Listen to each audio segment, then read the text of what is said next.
You can count on begins with voters in Georgia at risk of having their registration purged.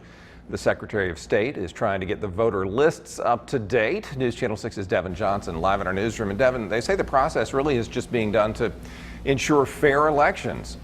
Yeah, Brad, starting tomorrow, more than 330,000 voter registrations may be canceled. The purge comes after Georgia canceled more than 543,000 registrations in July.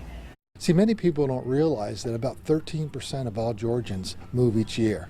And so if you don't update your voter rolls, it can really get out of date very quickly. Georgia will be mailing purge notices to more than 330,000 voters. The purge is in place for those who have not voted in the last 5 years. If you get that notice, you need to respond to it, because if you get to the polls on election day and you were canceled during this or any other process that's run, then you're canceled. Here in the Garden City, Richmond County has more than 5,800 people on the purge list. Columbia County is right behind them, sitting around 5,300 voters. That's about 11,000 people about to go off the books. My first thought was, okay, here we go again, let's do this again. But making sure that Augusta isn't left behind, making sure that if you're registered and that if you want to vote, that you have access to do so. Jordan Johnson is the chairman of the Richmond County Democratic Party. He tells me people moving is not the main reason why there are so many inactive voters. But you have a lot of elderly people on the list as well.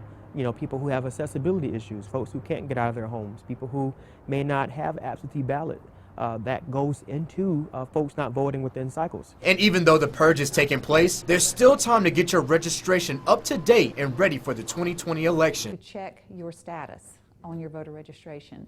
Make sure we have you at the correct address. Make sure that we have the spelling of your name correctly. All these things bode well for you on election day to have a good, smooth experience. And Bailey, as you have 40 days to respond to that notice should come in the next couple of days. If you are wondering if you are registered for the election, click in the link in this story on our website at WJBF.com for instructions on how to check. Brad, over to you. Devin, thanks. South Carolina